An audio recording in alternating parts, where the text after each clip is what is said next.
चला नमस्कार विद्यार्थी मित्रांनो, मी निलेश राठोड सर तुम्हा सर्व विद्यार्थ्यांचं आपल्या या ॲपवर स्वागत करतो. तर बाळांनो, आपला हा प्रश्न आहे, आज कंटेंट आहे, काय होतं माहितीये का? पोलीस भरतीच्या विद्यार्थ्यांना अभ्यास करत असताना एक गोष्टीची अडचण असतं. आणि पोलीस भरतीचा विद्यार्थी अभ्यास करत असताना मला एक सांगायचं आहे की हेच प्रश्न माझे नेहमी का चुकतात, म्हणजे अशा प्रकारचे प्रश्न आपले का चुकतात यावर आपल्याला चर्चा करायची आहे. म्हणजे काय होणार की एक्झाम ओरिएंटेड क्वेश्चन आणि रिझल्ट ओरिएंटेड क्वेश्चन या दोघांमध्ये फरक असतो. आता विद्यार्थी एक्झाम ओरिएंटेड क्वेश्चनची फार तयारी करत आहे, पण रिझल्ट ओरिएंटेड क्वेश्चन खूप कस लावतो. 80 पर्यंत जातो, 86 पर्यंत जातो, राईट, 85 पर्यंत जातो, पण त्याच्यावरचे मार्क मिळवणं थोडंसं अवघड जातं आणि कुठंतरी 1-2 मार्कांना त्याला रिझल्ट घालवावं लागतं. म्हणजे मला काय सांगायचं आहे, जो रिझल्ट तुमचा चाललाय तो जाणारा रिझल्ट कन्सेप्च्युअल क्वेश्चन मुळे चाललाय. म्हणजे प्रश्न सांगतं एक आणि प्रश्नाचं उत्तर असतं एक. जसं की आपण इथंच त्या प्रश्नाची तयारी, म्हणजे ते प्रश्न कशा प्रकारचे ते प्रश्न बघूया. तत्पूर्वी विद्यार्थी मित्रांनो, अशाच प्रश्नाची तयारी करायची असेल तरी आपली ही नवीन बॅच लॉन्च झालेली आहे. त्या बॅचचं नाव आहे संपूर्ण पोलीस भरती मिशन खाकी, बॅच क्रमांक दिसतंय तुम्हाला 1. तर विद्यार्थी मित्रांनो, याच्याबद्दल मी तुम्हाला नंतर बोलेल. हा तुमचा पहिला प्रश्न आहे, या प्रश्नाला व्यवस्थित वाचा आणि वाचल्यानंतर या प्रश्नाचं उत्तर तुम्हीच सांगा. तुम्ही सांगितल्यानंतर मग मी हा प्रश्न एक्सप्लेन करेल. कमेंटमध्ये सर्वांना पहिल्या प्रश्नाचं उत्तर टाकायचं आहे. आता कमेंटमध्ये जर सर्वांनी या प्रश्नाचं उत्तर टाकलं तर टाकल्यानंतर बाळांनो, या प्रश्नावर आपली तयारी कशी असेल, हा प्रश्न नेमकं म्हणतो काय ते आपण बघू. चलो, तर तुमचे उत्तर कमेंट मध्ये टाक जा.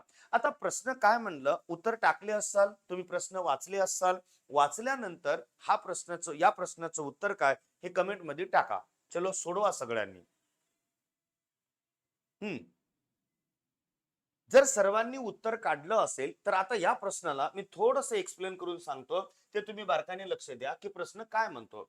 विद्यार्थी मित्रांनो, हा जो प्रश्न आहे, मी इथे शब्द लिहून घेतो. त्यांनी काय म्हणलं बघून घ्या. त्यांनी काय म्हणलं की अंगण हा जो शब्द आहे, त्यांनी काय म्हणलं, 1 सेकंड.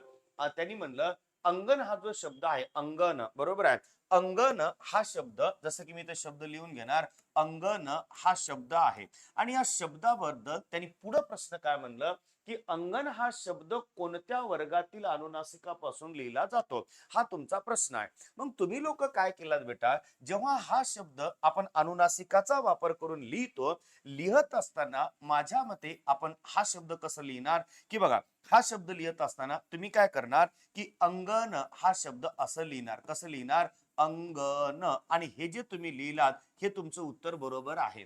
आता असं लिहिल्यानंतर तुम्ही लोक काय करता की हा जो न आहे, वाङ्मयचा न, या नला तुम्ही बाहेर काढता. म्हणजे मग त्यांनी तुम्हाला म्हणलं की अंगण हा शब्द कोणत्या वर्गातील अनुनासिकापासून लिहिला जातो. मग विद्यार्थी मित्रांनो, आपल्या मराठीमध्ये क हा च, त्याच्यानंतर क च आणि ट त प, हा तुमचा काय असणार बघून घ्या. क च ट त आणि प, याला म्हणतात बेटा वर्ग. याला काय म्हणतात? वर्ग असे म्हणतात, वर्ग. हे पहिला पॉइंट. कारण प्रश्न काय म्हणतं, अंगण हा शब्द कोणत्या वर्गातील अनुनासिकापासून लिहिला जातो. मग याच्या पुढे जेव्हा आपण घेतो बेटा, याच्या पुढे क वर्गातील अनुनासिक असतो हा न, च वर्गातील अनुनासिक असतो तुमचा, च वर्गातील अनुनासिक हा न, च वर्गातील अनुनासिक हा न, बरोबर आहे. त्याच्यानंतर विद्यार्थी मित्रांनो, ट वर्गातील अनुनासिक हा न, आणि त वर्गातील अनुनासिक हा न, आणि प वर्गातील अनुनासिक हा म, याला म्हणतो आपण काय? अनुनासिक. म्हणजे याला मी आता शिकवत असताना तुम्हाला शॉर्टकट सांगेल एपी म्हणतात, पण आता आपण याला घेऊ अनुनासिक.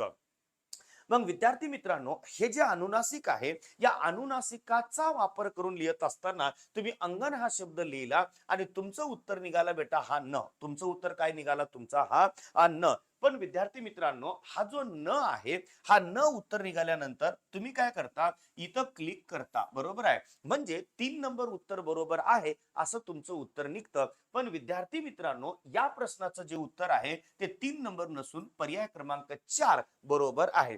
आता पर्याय क्रमांक 4 उत्तर आहे, हे कोणाच्या मनाला न पटणारी गोष्ट आहे, नाही पटत. पण जेव्हा मी एक्सप्लेन करून सांगेल, जेव्हा मी तुम्हाला समजावून सांगेल, तेव्हा तुम्हाला कळल की हाच प्रश्न माझा चुकतो, कारण की हा कन्सेप्च्युअल क्वेश्चन आहे. मग विद्यार्थी मित्रांनो, इथं त्यांनी प्रश्न काय टाकला, जर असा प्रश्न आला असता, अंगण हा शब्द कोणत्या अनुनासिकापासून लिहिला जातो. म्हणजे वर्गातील शब्द तुम्ही काढून टाका. काय वर्गातील हा शब्द तुम्ही काढून टाका. कोणत्या अनुनासिकापासून लिहिला जातो हा जर प्रश्न विचारला असता तर उत्तर तुमचा हा न 100% बरोबर होता. पण त्यांनी पुढे काय म्हणलं, अंगण हा शब्द कोणत्या वर्गातील अनुनासिकापासून लिहिला जातो. मला हे मान्य आहे बेटा की त्याचा अनुनासिक जो आहे तो अनुनासिक आहे बेटा, हा न, हे मला मान्य आहे, हा न अनुनासिक आहे. पण त्यांनी याचा वर्ग विचारला, मग तुम्ही चेक करा बेटा, क ख ग घ न हे त्याचा वर्ग आहे. म्हणजे उत्तर काय येणार बेटा, हा क येणार. पण विद्यार्थी मित्रांनो क ऑप्शन मध्येच नाही, म्हणून याचं उत्तर आहे यापैकी नाही. मग आता हा प्रश्न जेव्हा येतो तेव्हा 98% लोक चुकतात. ते चुकण्याचं कारणच असं की त्याला वर्ग विचारलं की त्याला अनुनासिक विचारलं, ही गोष्ट लक्षात न आल्यामुळं हा मार्क कटतो. पहिला प्रश्न म्हणजे तुम्ही इथं कन्सेप्च्युअल अभ्यास नाही करणार, तुम्हाला 90 मार्क मिळणार, पण हा 91वा मार्क तुमचा रिझल्ट आणणार. त्याच्यानंतर दुसरा क्वेश्चन तुमच्या डोळ्यासमोर आहे. काय म्हणतं बघा, तू नोकरीला लागलास म्हणजे माझी काळजी दूर होईल, क्रियापदाचा अर्थ कोणता. तुम्हाला इथं त्यांनी काय केलं बेटा, क्रियापदाचा अर्थ विचारला. मी तुम्हाला थोडस वेळ दिलं, कमेंट मध्ये तुम्ही उत्तर टाका. चलो कमेंट मध्ये उत्तर टाका, उत्तर काय आहे तुमचं. तुम्ही कमेंट मध्ये उत्तर टाकल्यावर मी कमेंट चेक करेल आणि मग सांगेल बेटा त्याचं उत्तर काय. कमेंट मध्ये उत्तर टाका, चलो फास्ट. आता जर इथं बघितलं तर बऱ्यापैकी लोकांचं तुमचं उत्तर काय आलं मला माहिती नाही, पण याचं जे उत्तर आहे बेटा, याचं उत्तर आहे पर्याय क्रमांक 3. काय आहे, पर्याय क्रमांक 3. आता तुम्ही म्हणसाल पर्याय क्रमांक 3 उत्तर का, कारण का की जो बेसिकली विद्यार्थी अभ्यास करतो स्पर्धा परीक्षेचा, ती परीक्षा पोलीस भरतीची राव च्या वरची कोणतीही राव, अभ्यास करत असताना विद्यार्थ्याला काय वाटतं, ज्या वाक्यामध्ये हे जर आहे, ज्या वाक्यामध्ये जर आहे किंवा ज्या वाक्यामध्ये जर तर आहे किंवा ज्या वाक्यामध्ये जरी किंवा तरी आहे, जरी किंवा तरी आहे, तरच आम्ही संकेतार्थ लिहितो, नाहीतर आम्ही लिहत नाही. परंतु विद्यार्थी मित्रांनो, संकेतार्थ लिहिण्यासाठी त्याची कंडिशन काय आहे, संकेतार्थ लिहिण्यासाठी त्याची अट काय आहे, संकेतार्थ लिहिण्यासाठी त्याची संकल्पना काय आहे, हे माहीत असल्याशिवाय तुम्ही हे बघू नका. आता माझं म्हणणं बघा कसं, की जगातल्या कोणत्याही वाक्यामध्ये जर किंवा तर असेल किंवा जरी तरी असेल तर तो वाक्य संकेतार्थच असतो. काय असतो, संकेतार्थच असतो. शब्द रचना नीट समजा मी काय म्हणालो, जगातल्या कोणत्याही वाक्यात जर तर किंवा जरी तरी असेल तर जगातला कोणताही वाक्य हा संकेतार्थच असतो. परंतु विद्यार्थी मित्रांनो, जी सवय आपल्याला पडलेली आहे की संकेतार्थ असण्यासाठी जर तरच पाहिजे, हे मात्र चुकीचं आहे. ही गोष्ट लक्षात ठेवा. तर तुम्हाला इथे हे कळू द्या बेटा, संकेत म्हणजे अट होय. संकेत म्हणजे काय होय, अट होय, अट. याला इंग्लिश मध्ये आपण कंडिशन म्हणू. जेव्हा एखाद्या वाक्यामध्ये अट असते, जेव्हा एखाद्या वाक्यामध्ये कंडिशन असते, तो वाक्य बघा, जेव्हा एखाद्या वाक्यात अट असते, जेव्हा एखाद्या वाक्यात कंडिशन असते, त्या वाक्यात जर असो किंवा नसो तो वाक्य संकेतार्थी असतो. विद्यार्थी मित्रांनो, ज्या वाक्यात जर तर असते तो जर तर आहे म्हणून संकेतार्थी नाही, त्या वाक्यात अट आहे म्हणून तो संकेतार्थी आहे. इथं बघा, तू नोकरीला लागलास म्हणजे माझी काळजी दूर होईल, तू नोकरीला लागलास म्हणजे माझी काळजी दूर होईल. आता तुम्ही म्हणसाल वाक्य इथं म्हणजे आलं, पण विद्यार्थी मित्रांनो, एका आईनं एका लेकराला म्हणलेलं वाक्य आहे. आई लेकराला काय म्हणते, तू नोकरीला लागलास म्हणजे माझी काळजी दूर होईल. अरे बाळांनो, आईची काळजी दूर होण्यासाठी आईनं अट कशाची ठेवली रे, नोकरी लागण्याची. म्हणून विद्यार्थी मित्रांनो, हा जो वाक्य आहे बेटा, हा तुमचा काय आहे, संकेतार्थ. का, कारण की आई काय म्हणते की तू नोकरीला लागलास म्हणजे माझी काळजी दूर होईल. आईनं काळजी दूर होण्यासाठी अट कशाची ठेवली, नोकरी लागण्याची. म्हणून विद्यार्थी मित्रांनो, हा वाक्य तुमचा संकेतार्थी होतो. आता याच वाक्याला जर आपण असं लिहिलं, जर तू नोकरीला लागलास तर माझी काळजी दूर होईल, एकदम साधं पोरग सुद्धा याचं उत्तर लिहिल. कारण का, वाक्यात जर तर दिसलं. पण इथून पुढच्या ज्या गोष्टी आहेत, इथून पुढचे येणारे प्रश्न आहे, ते एवढे साधे आणि एवढे सहज येणार नाही बेटा की तुम्हाला जर तर वरून ओळखता येईल. जर तरचा जमाना गेला, त्या जर तरच्या नादी नका लागू. प्रश्न कन्सेप्च्युअली शिका. कारण की आता जर तुम्ही बघितलं की 10 12 12 15 15 हजार जागेसाठी एकूण 20 लाख फॉर्म येतात, म्हणजे कॉम्पिटिशन किती भयानक आहे. एक एक विद्यार्थी एका मार्काने लाखो विद्यार्थी वेटिंगवर राहतात. ते लाखो विद्यार्थी वेटिंगवर असण्याचं कारणच हे की असा कन्सेप्च्युअल प्रश्न आपण सोडवत नाही. आणि बेसिकली पोलीस भरतीचे विद्यार्थी काय करतात, जर तरची वाट बागत बसतात. जर तरची वाट बघू नका, इथं म्हणजे आहे तरी वाक्य संकेतार्थी आहे का, त्या वाक्यामध्ये अट आहे, त्या वाक्यामध्ये कंडिशन आहे. मग जेव्हा वाक्यात अट असते तेव्हा तो वाक्य संकेतार्थी असतो, हे लक्षात ठेवा. म्हणून बाळांनो, इथं तुमचा वाक्याचं उत्तर आहे संकेतार्थ. तसंच मी तुम्हाला नेक्स्ट क्वेश्चन देतो. या प्रश्नाचं उत्तर काय? चलो, हा नेक्स्ट क्वेश्चन तुमच्या समोर आहे. प्रश्नाचं उत्तर काय? मी पास झाली की पेढे वाटीन. राईट. त्यांनी तेच म्हणलं, कोणत्या प्रकारचे उभयान्वयी अवयव वाक्यात वापरले गेले आहे. एकदम वन लाईन प्रश्न हे आहेत. म्हणून विद्यार्थी मित्रांनो, या प्रश्नाचं व्यवस्थित उत्तर काढा आणि जे उत्तर तुम्ही काढलात ते कमेंट मध्ये टाकायला विसरू नका. कमेंट मध्ये उत्तर टाका, म्हणजे मलाही कळेल की तुमची सध्याची लेवल काय आहे, आपल्याला कोणत्या लेवल पर्यंत जावं लागेल आणि येणाऱ्या पोलीस भरतीमध्ये यश कसं मिळवावं लागेल. जर तुम्ही अशा प्रश्नाला क्वालिफाय नाही झालात तर बाळांनो अवघड होईल.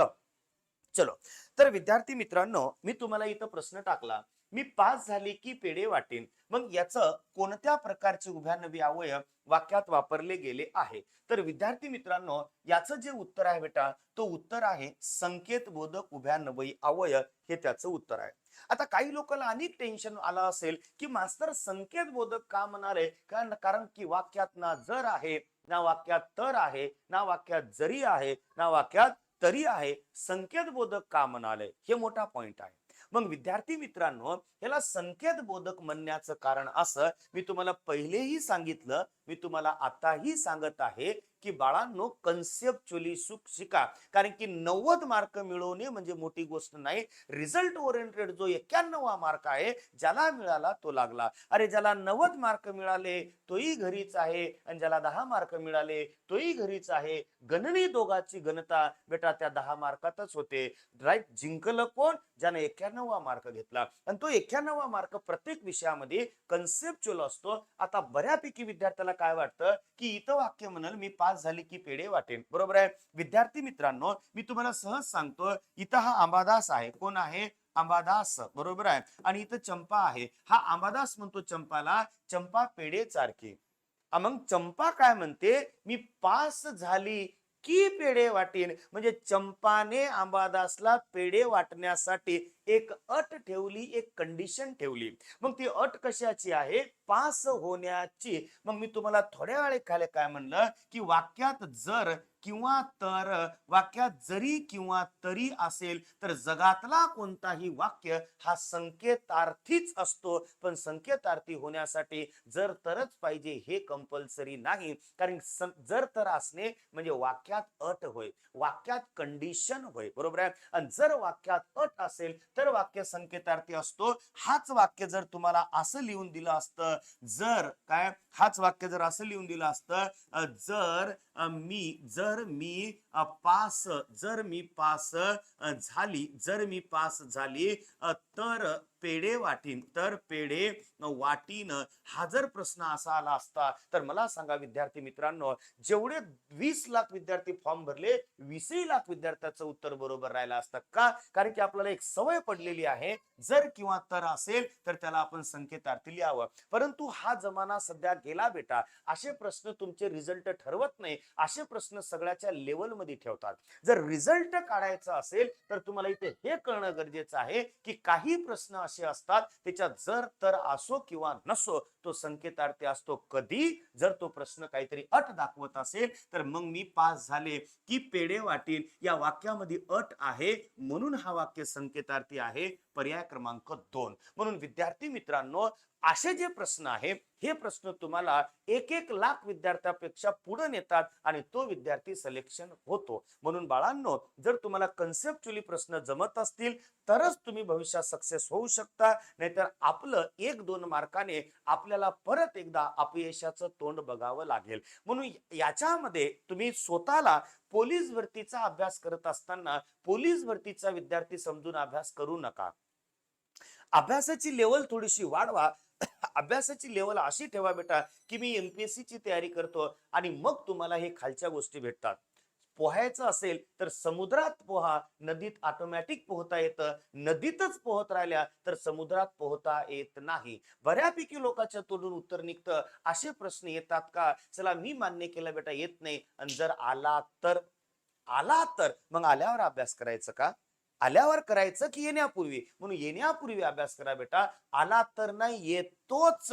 म्हणून हे बघा, काही गोष्टी अशा असतात ज्या आपण पिकवतो तेच बाजारात विकल गॅरंटी नाही. बाजारात जे विकायला ते पिकवण्याचा प्रयत्न करा. राईट, अभ्यास करा. अभ्यास बऱ्यापैकी विद्यार्थी करत आहेत. आपल्याला येत नाही म्हणजे आपला कुठंतरी अभ्यास कमी आहे. राईट, म्हणून येत्या 98,000 पदाच्या पोलीस भरतीमध्ये सिलेक्शन व्हायचं असेल तर अशा प्रश्नाची तयारी करा आणि असे प्रश्न सोडवा. तर विद्यार्थी मित्रांनो, आपल्या प्लॅटफॉर्मवर अतिशय जे की ज्याच्या विषयाचे तज्ज्ञ शिक्षक, जसं गणित बुद्धिमत्तेसाठी पवन देशपांडे सर आहे, मराठीसाठी मी आहे आणि अनेक आपले जीएस करंट अफेअर्स साठी राईट चांगले चांगले उत्कृष्ट शिक्षक आहे. इकडं तिकडं तुम्हाला भटकायची गरज नाही, कारण की इथला शिक्षक म्हणजे 15 ते 20-20 वर्षाचा अनुभवी शिक्षक आहे. आणि या प्रश्नाच्या लेंथवरून, या प्रश्नाच्या एक्सप्लेनेशन वरून तुम्हाला शिक्षकाची क्वालिटी कळतच असेल. म्हणून विद्यार्थी मित्रांनो, अशा विविध बॅचेस आपले लॉन्च झालेले आहेत. जसं राज्य उत्पादन शुल्क, सगळ्यात उत्कृष्ट पद म्हणलं तर हा बेटा. ड्युटी नाही, काही नाही, काही नाही, खूप कमी ड्युटी, एकदम सिंपल. म्हणून राज्य उत्पादन शुल्क म्हणजे बॅच, राईट, जवान बॅच, राईट, त्याचा जो वर काम करतो त्याला जवान म्हणतात. मग राज्य उत्पादन शुल्कची ही नवीन जाहिरात जे की भविष्यात येणार आहे. येण्याची वाट न बघता आतापासून अभ्यासाला सुरुवात करा. त्याचप्रमाणे विद्यार्थी मित्रांनो, इथं जेलर बॅच, बरोबर आहे, ही सुद्धा बॅच तुमच्यासाठी उपलब्ध आहे. तर विद्यार्थी मित्रांनो, विचार करा की आपल्याला यश मिळवायचं की नाही, आपल्याला कन्सेप्च्युअली शिकायचं की नाही. बघा, आपला कोर्स एक आहे, परीक्षा अनेक आहे. कोणत्याही कोर्स मध्ये तुम्ही शिका बेटा आणि कोणत्याही परीक्षा द्या, प्रत्येक परीक्षेमध्ये तुम्हाला मार्क हा योग्यच मिळणार, 25 पैकी 25च मिळणार. विषय कोणताही असो, तो मराठी असेल, गणित बुद्धिमत्ता असेल, जीएस असेल अथवा चालू घडामोडी किंवा जीके असेल. म्हणून बाळांनो, या लेक्चर बद्दल तुम्हाला काय वाटलं, प्रश्न कसे वाटले, मला कमेंट मध्ये टाकायला विसरू नका. इथे थांबू. थँक्यू.